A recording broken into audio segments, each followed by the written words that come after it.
Welcome to the Garden to Glass podcast presented by the Hope Farm. I'm your host, Bentley Evans. Today I have Will Jones, our general manager and wine director in the house. And he's here to talk about wine, our wine program, what makes it super unique.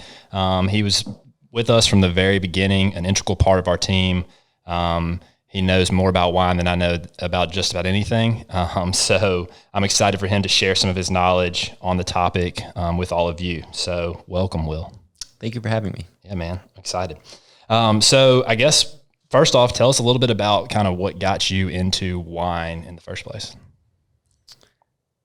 So that's a long story, but many years ago, I started working at a restaurant that had a very large Italian wine program. I really enjoyed it. I wasn't into wine prior.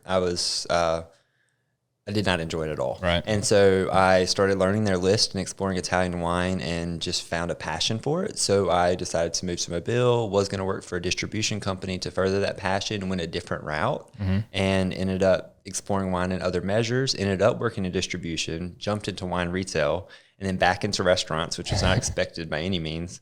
And it's just progressed from there, like quickly, which is interesting, which I guess is good for any passion. For sure. And now I just explore all different kinds of really cool, crazy wines for the Hope Farm, and it allows me to showcase those to each guest, because there are a lot of wines that people are not familiar with that we have the opportunity to talk about and enjoy, such as one that we'll talk about later, orange wine. So it's fun, and it's really enjoyable to me. Awesome, man. Yeah, I would encourage anybody that comes into the Hope Farm to ask for Will Jones, to come by their table, talk to them about wine, maybe give them, a suggestion for their meal. He always makes it fun. So I guess, how did you learn all of this? Like, you read a bunch of books? Is that kind of your primary knowledge source? Yes. So I'm a huge nerd. I think everybody that knows me knows that. Like, I am a huge nerd.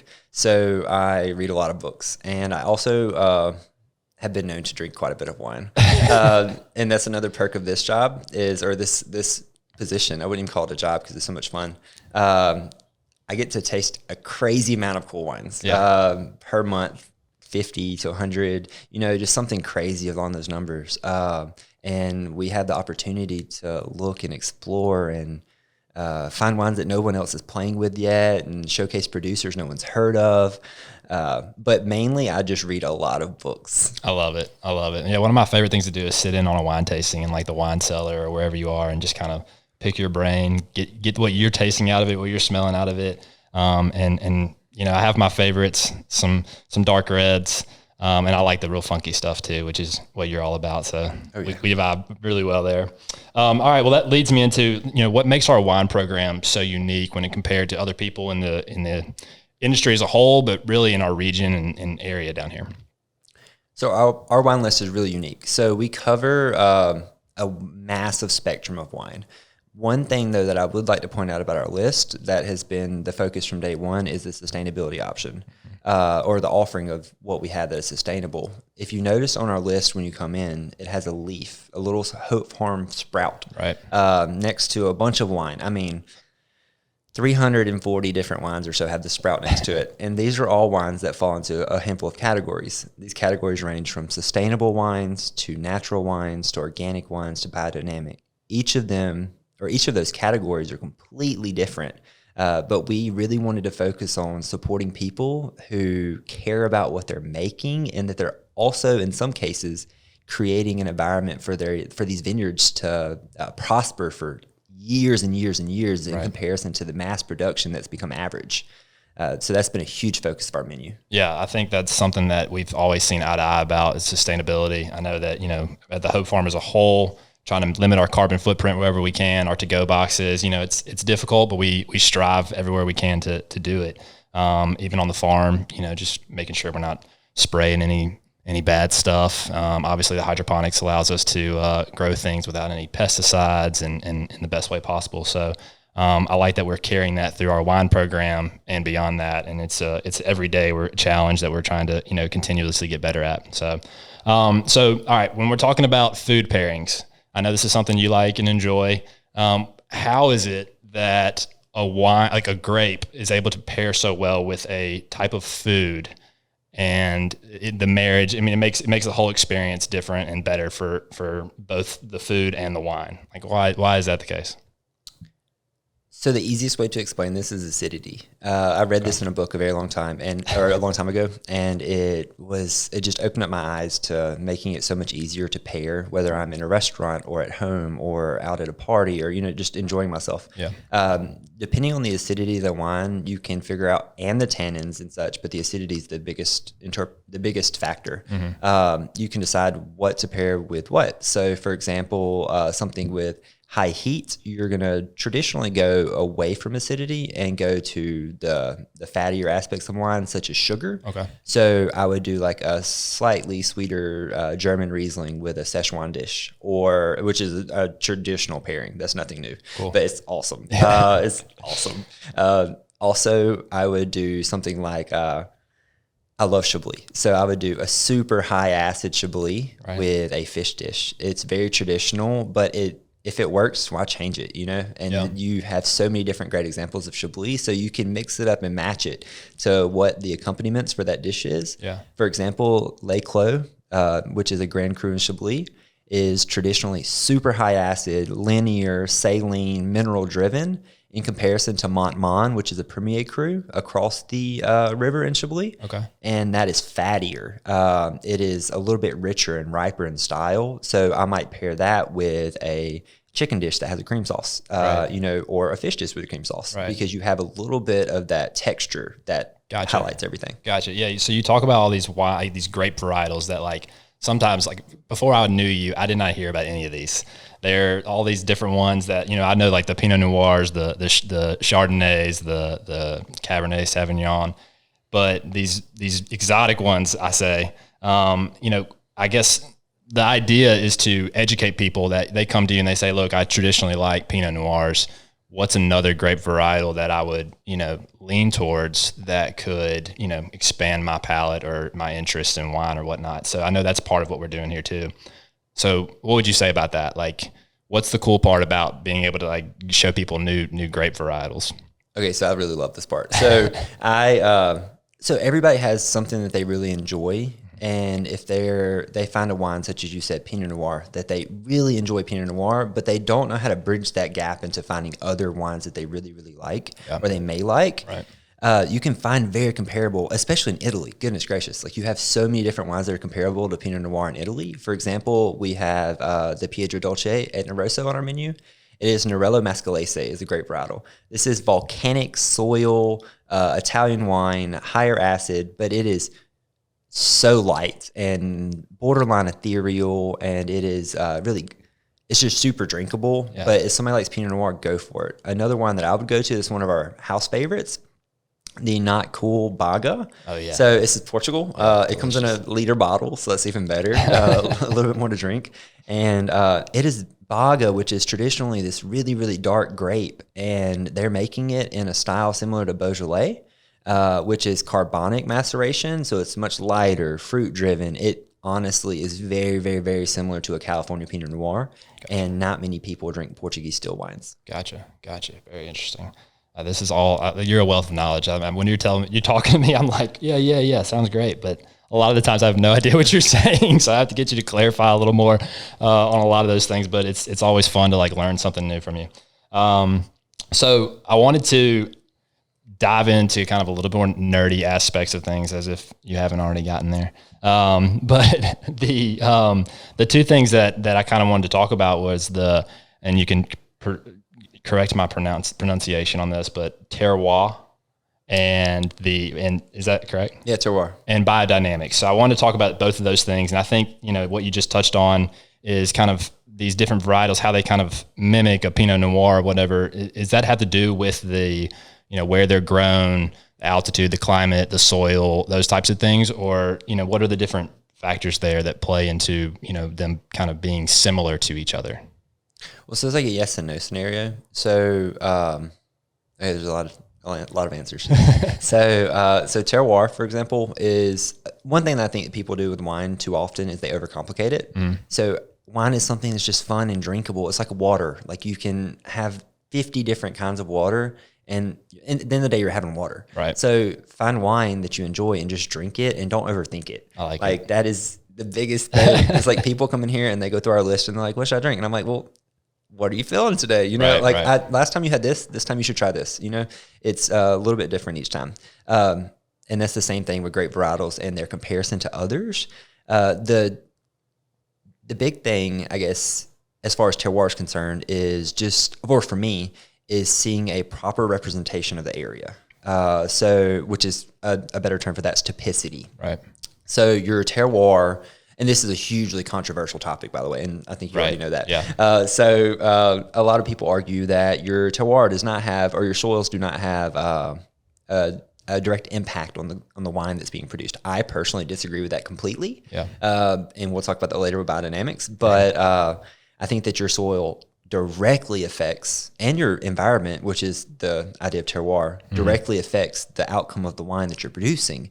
You can produce the same wine in two different areas in Burgundy side by side, and they're completely different vinification methods with the same exact terroir technically, or not the same, but very comparable terroir, because obviously your soil type is going to differ from this place to 500 yards away. But they're very comparable terroirs, and the wines are completely different due to their vinification methods. Gotcha. But this is where I go off on tangents. So back to the question you asked. So it's just there are so many different grape varietals, and you can find so many that are comparable to the ones that you're familiar with, that you can look at. Like, for example, the Canary Islands, you can find wines there that are red wines that are super comparable to your Etna Rossos, and you can find wines there that are comparable to your Santa Rita Hills Pinots. You know, it's just, it depends on what you're looking for, if that makes sense. For sure. So whenever the winemaking process, does the winemaking process affect the terroir of or is it kind of the opposite? Like, or is it completely separate? Okay, so this is, again, another controversial topic, because some winemakers believe that the terroir actually follows into the vinification methods. Okay. I think that it's up to them to make that decision because I don't make the wine. But I personally view terroir as the area in which the wine is made and the impact of that on the final result. Gotcha. But once those wines get into a winery and they start vinifying these wines, it's entirely up to the winemaker to adjust and measure that wine and make it into what it is, unless they're doing completely natural wines. Right. And then, in my opinion, at that point, it is a definition of terroir, because they're using natural vinification methods to produce a product that would have created naturally. Right. So basically they're just letting it do its thing. Completely. Yeah. Yeah, that's awesome. I agree. Really cool. Yeah. All right, Will, tell us a little bit about this cocktail you've made for this episode. I know we have a wine-based episode, so we've chosen a wine-based cocktail. Yeah, so for this week's cocktail, we are showcasing one that we just created. It is called the Farmhouse Refresher, and we are using Genovese basil from the hydroponics on the back of the property with Mata Blanco Vermouth. It is a textural Blanco Vermouth out of Spain.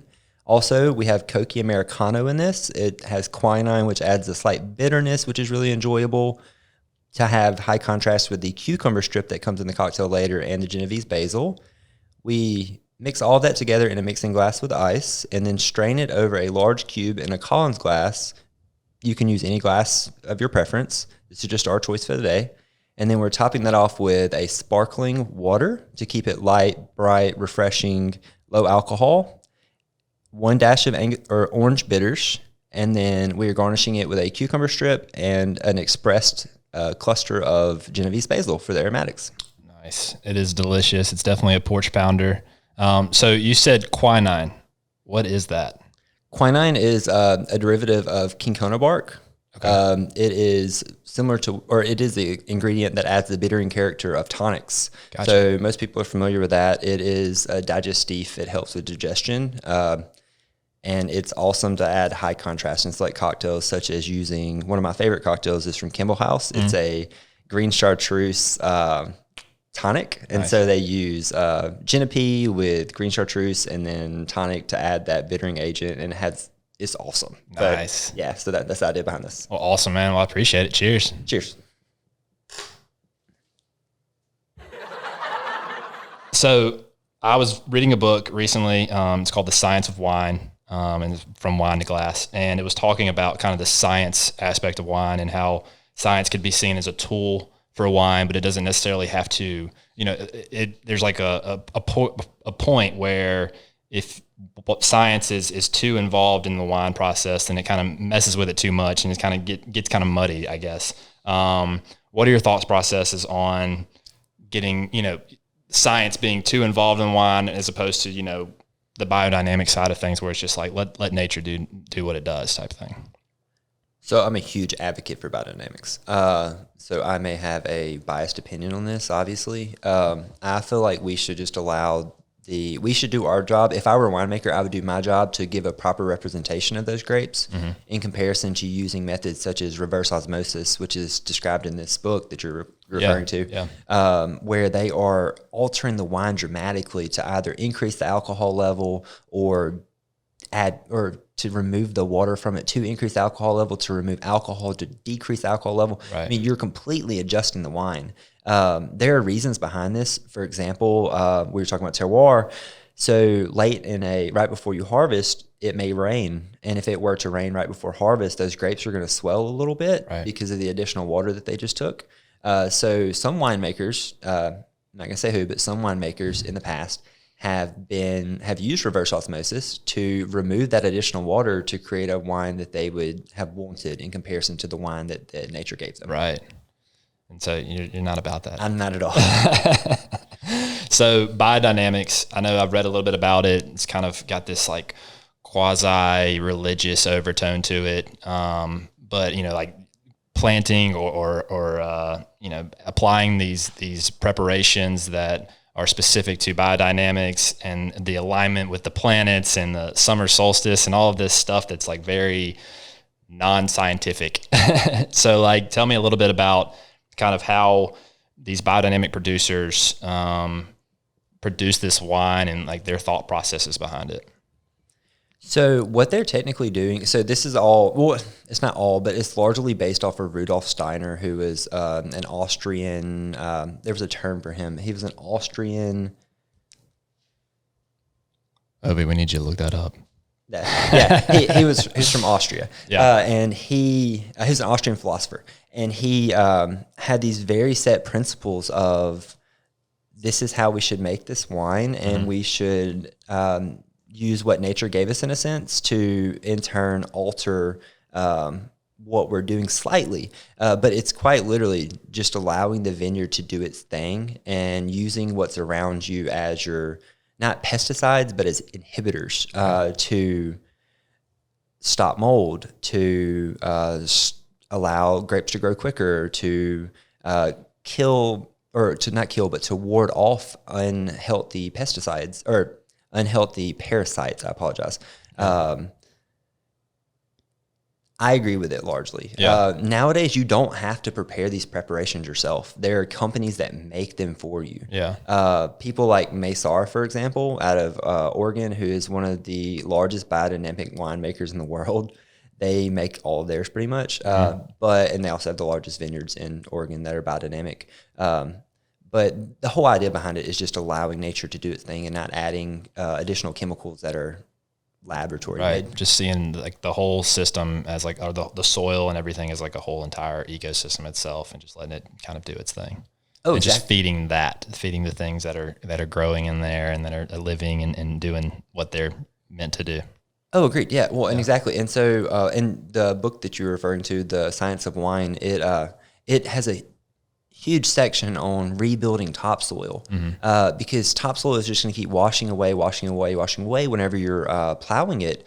And all of these nutrients need to keep building back up. So whenever you're doing a biodynamic vineyard, you have all of these different plants, I guess you would just say, all these different plants that are growing in the vineyard instead of seeing these completely bare vineyards from conventional winemaking.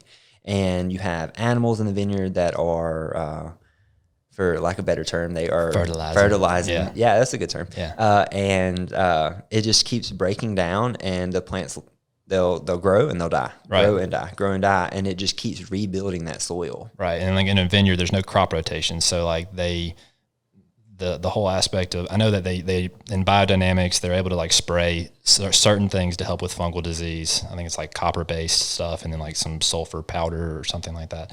And I guess the reason for that is because, like you said, in traditional, they don't have these cover crops that are coming in and giving the soil back its nutrients.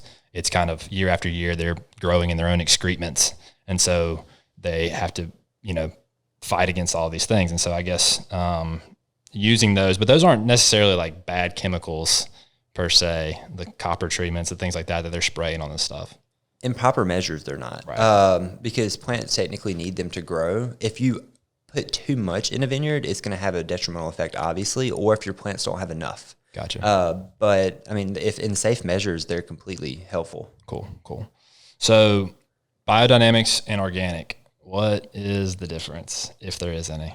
Oh, there's a difference. So organic, you can use a select amount of chemicals in your vineyards, and you don't have to do a lot of the basics of biodynamics. Also, you don't technically have to. I don't believe you have to have cover crops in an organic vineyard, and in a biodynamic vineyard, they're more often than not you're going to have them, because otherwise you would not be able to survive because you're not rebuilding that topsoil. Long-term, yeah. Well, and that's the whole idea of biodynamics is long-term results. Right. Because a lot of our wines nowadays, there's a huge reshift right now in the industry, but the large majority of wines that you see in your grocery store or in a standard retail store, they are they're taking away from the soil and they're not adding anything back. So there's no longevity. Right.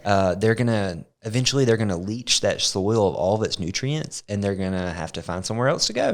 While biodynamics, they are ensuring future success. Gotcha. So you think like the reason that more people, I guess you tell me, are more people they're shifting towards biodynamic, or is it still kind of like this smaller portion of like the wine industry as a whole?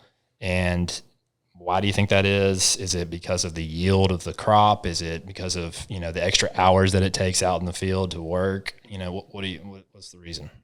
So a few things. I think that what I've seen universally is there's a major shift from the current generations to understanding what they're drinking, eating, consuming, wearing, what they're supporting, and they want to support people who care, or the large majority of people I know do. Right, There's no reason not to.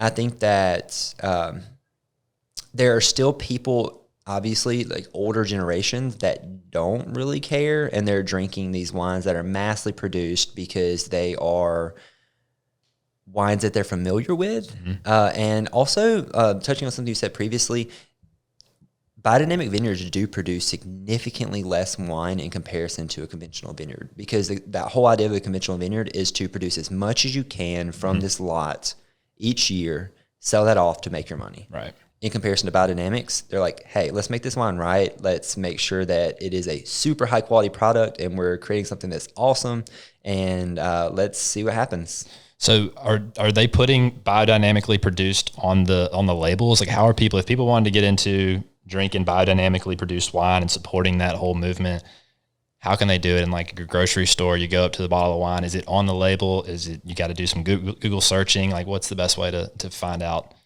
which wines are biodynamically produced? The easiest way to find out is to look for a term. It says Demeter certified, DEMETER certified. Okay. The only problem with this is that Demeter certification costs a ton of money.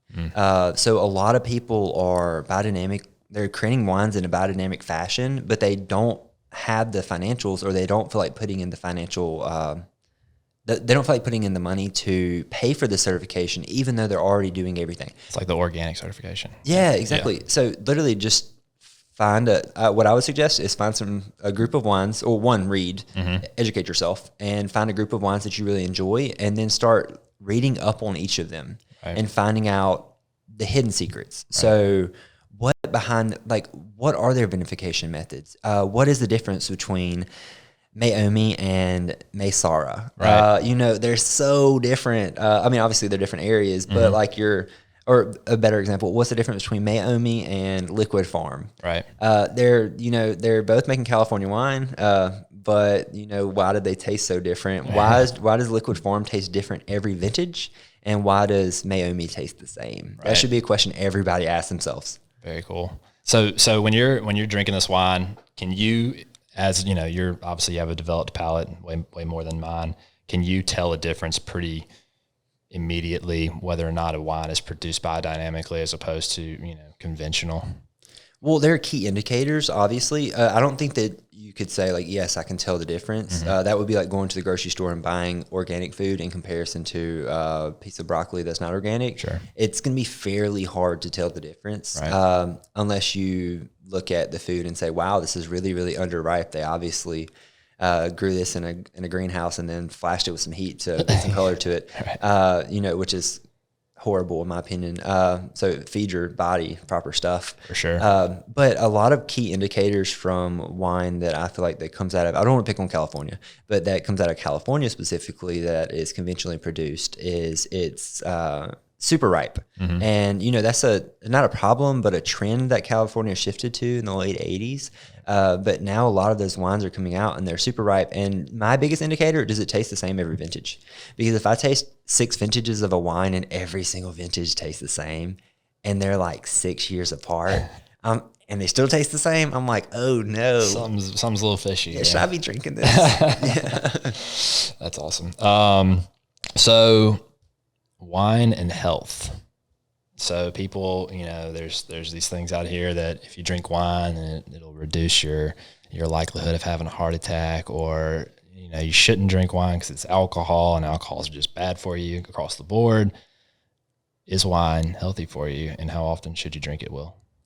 Okay, so I didn't go to school for this. So, this is my personal opinion. I would like to start with That's that. But I think that drinking wine in proper measures can be extremely healthy for you. It has antioxidants that are healthy for you. Wine has polyphenols, which are really, really great for your blood vessels, for proper blood flow. And we can talk about polyphenols if y'all come in and hang out with me, because I can nerd out hardcore. But in proper measures, I think that it is very healthy for you. Now, if you go drink 5 bottles a day, then that's a completely different scenario. But a glass or 2 each night, like, there's nothing wrong with that. It's all about moderation. Exactly, yeah. Well, dude, it's been a lot of fun talking to you. Is there, anything else that you kind of want the listener to know about kind of, what we're doing here, kind of the future of the Hoe Farm as it pertains to like our wine program and, maybe some goals we have, whether it be events or, things just to promote wine further and kind of change the culture a little bit in the area, or I guess enhance the culture a little bit and, just kind of make things fun. What would you have to say for that? I would suggest coming in and tasting through our wines. We have one of the coolest, I'm not saying this because I help with it, but we have one of the coolest wine lists in the state for sure. It's not only big, but it's thoughtful. Right. And that's a big thing. We don't support people who are just making wine to make wine. We support people who are making wine with a passion. And we have multiple back vintages. If you want to taste a Riesling from 03, we can go to that. Or if you want to taste a current vintage Riesling from Seneca Lake on our By the Glass list, let's go for it out of New York. We do wine flights every week, so it gives you a way to taste through 4 different wines every week and compare them. This past week we did Loire Valley. Yeah. So you got to taste 4 different wines from Loire that were really cool and fun. Also, we do a high-end flight every month that are really, really small allocated wines, and I personally nerd out about them. So if you want to come in and try wines that probably most people won't ever see, and you just want to have like 2.5 ounces of each, we offer that. That's awesome. So I would just say come in, ask for maybe a suggestion on the list because we have a big list, or just look through it and find something that you find cool, and understand that our entire mentality here is no pretension. Right. So we're not going to judge you for asking a question. We actually suggest to do that. I love it, man. Yeah, make people feel comfortable. Yeah, exactly. It's all about that experiential side. That's what the fun part about like the Hope Farm in general, just kind of everything we're doing here. It's like it's an experience, and so that flows into our wine program, and it's enhanced by the wine you're drinking when you're here and all the other fun things that we got going on. So, well, awesome, man. All right, so I have another last little segment here. It's the rapid fire.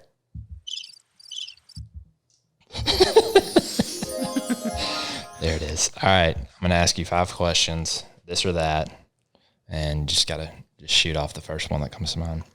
All right. So standard or Magnum? I would for sure go standard. Micro-oxidation is life. And so I think that you get to see a massive difference in the wine as a short-term result.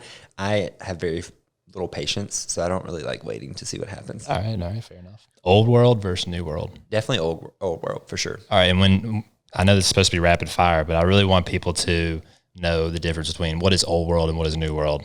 What's the difference? The easiest way, there are a handful of different areas that fall within old world and new world, but the easiest way to think about it is, say, for example, Europe in comparison to the U.S. That's a quick answer. Gotcha. Cool. Orange wine or rosé? Definitely orange wine. We support a lot of orange wine here, and since we've been open, I will go ahead and say, since we've been open, the list of orange wine available in Alabama has changed dramatically. I love it. It's funky, man. Exactly. Yeah. Champagne or pet nat? I love a pet nat, but I'm definitely saying champagne. I love a high acid champagne. Like popping bottles. I feel Yeah, exactly. All right. Arm day or leg day? Oh, 100% arm day, dude. Let's go. That was today. Well, look, man, it was a pleasure to have you here. We covered a lot. I thought it was a lot of fun. I learned a lot from you, as always. Hopefully, everybody kind of got some good snippets they can take to the grocery store and support some biodynamic wines. But yeah, dude, I look forward to doing this again soon. It was a ton of fun. Thank you for having me. Yeah, man, for sure.